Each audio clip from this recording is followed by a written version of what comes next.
Hello there and welcome. My name's Fiona and today we're doing I Am Here, honestly. Yeah, you've got a choice. You can see my face or you can see what we're doing. Okay, so today we are making these little pencil cases. Now, I really like these. Basically, enough for a pencil. Not too much because I don't want to weigh down my handbag. But they fit round an A5 book.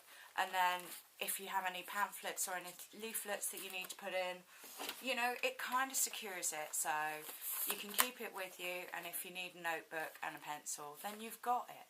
And you haven't got too much, but you've got everything you need. So yeah, what we're going to need, we're going to need some elastic. Now, okay, the cheapest form of elastic is the one that's made the most. So this is sort of waistband material elastic. And I've got quite a bit of it, so I can work through. Now this is tablecloth, so it's kind of plastic backed fabric. I have several different patterns. This one, look, I got it from the remnants bin, so £1.25. There is quite a lot of wastage, which I didn't really think about when it was the only one in the remnants bin, because you have to cut out full panels, whereas if you went for a smaller pattern then you could use every single last bit. So yeah, not very good, not a very good thought for me.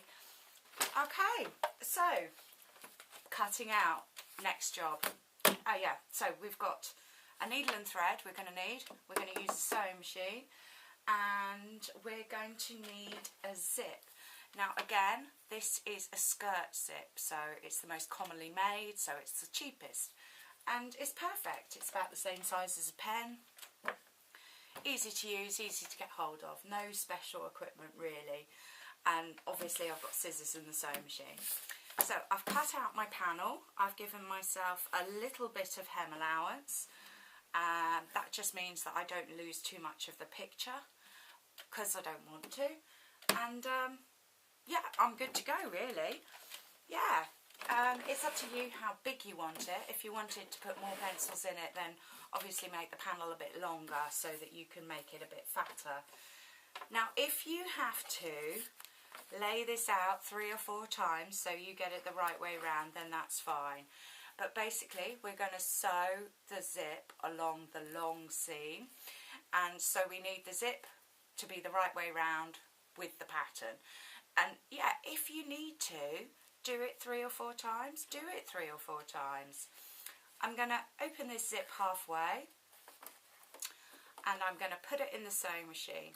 Now I'm going to start off the stitch with a reverse stitch, because it's the weakest part if we're not careful. And then I'm going to do a few stitches. Then I'm going to put the needle down.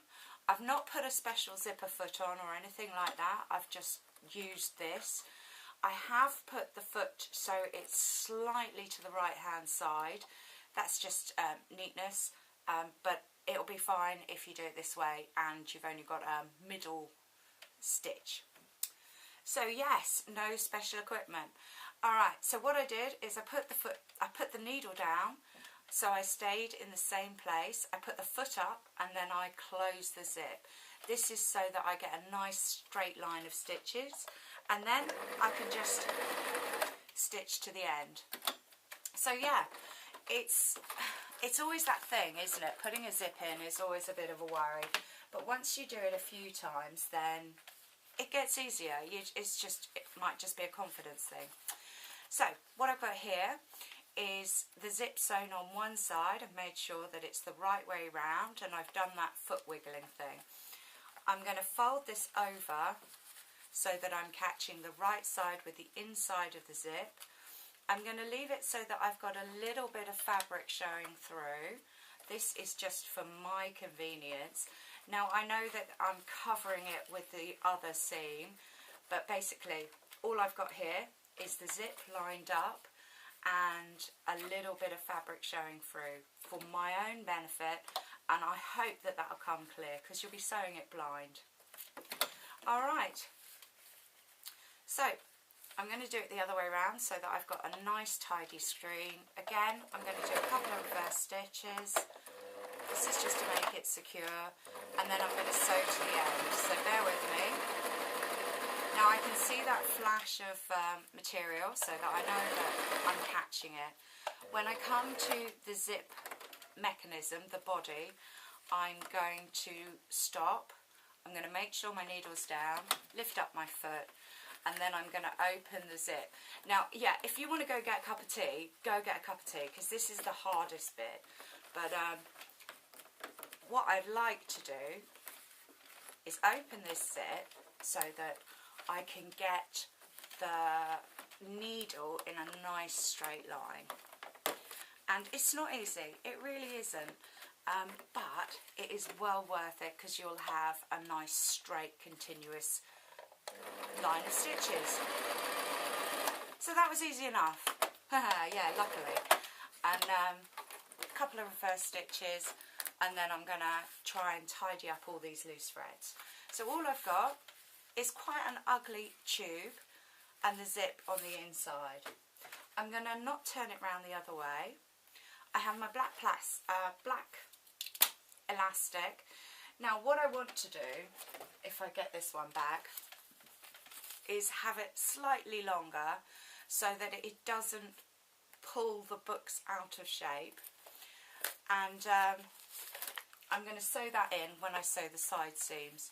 So you can see that there's a little bit of an overlap, and it is trial and error. Just hold it against your book, and then we can see how we go.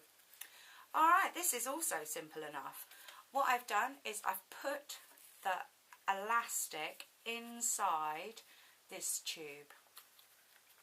So I'm going to make sure I can see it, just for my own benefit. And then I'm going to lay this so that the two seams line up together. So I can still see my black elastic.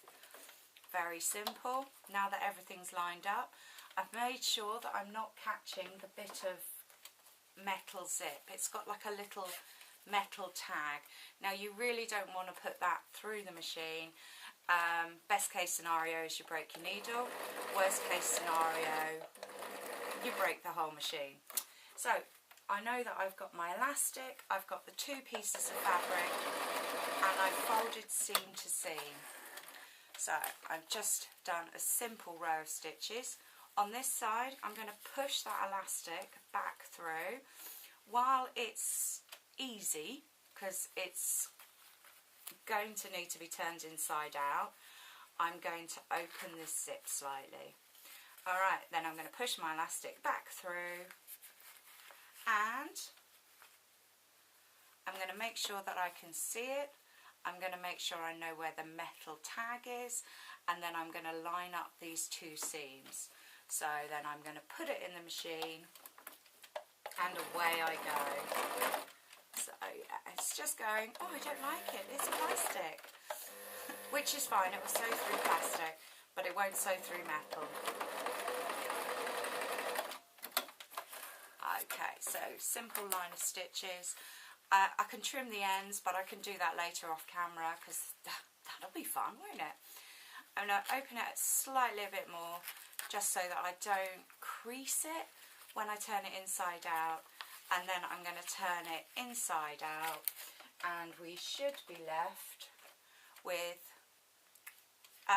yeah, a pencil case with a piece of elastic. Now these little ends at the end here, what I'm going to do is I'm going to hand sew with a needle and thread just to tuck those in. Now the reason I'm doing this is, yeah, we could tuck it in and it'll pop out again, and we can tuck it in and we'll pop out again, but it would be quite annoying in the long run. So all I have here is the two tag ends of the zip, and I'm just going to put a nice couple of stitches. Now I'm making quite a few, and you can see that I've already made some. What happened is I took them to my evening class, and obviously everyone went, that's really clever. So I thought, well, you know, kill two birds with one stone, not that I would kill a bird. And I'm going to make a few for them, and I am, yeah, going to make a video for you guys. Well, I hope you're all well, and hopefully this video will be up today. I know the light's not very good today, yeah, but hopefully you can see it properly. Anyway, blessings to all your family, and hopefully I'll see you again soon. Thanks ever so much. Oh, I am here, honestly. Oh, like and subscribe, like and subscribe.